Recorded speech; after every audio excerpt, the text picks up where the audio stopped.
புதுச்சேரி ராஜீவ்காந்தி சதுக்கம் அருகே ஜல்லி ஏற்றி வந்த லாரி அதிக சுமை காரணமாக முன்சக்கரம் சேதமாகி விபத்துக்குள்ளானது. வாகன போக்குவரத்து குறைவாக இருந்ததால் அதிர்ஷ்டவசமாக பெரும் விபத்து தவிர்க்கப்பட்டது.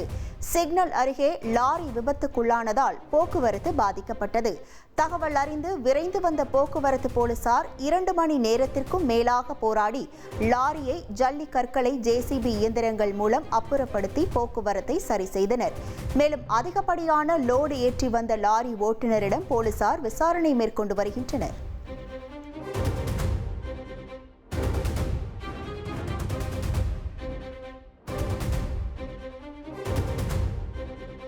சென்னை மாங்காடு அருகே வீட்டை வாடகைக்கு விடுவதாக கூறி பலரிடம் 1,25 லட்சம் ரூபாய் வரை மோசடி செய்த நபர் குறித்து போலீசார் விசாரணை மேற்கொண்டுள்ளனர்.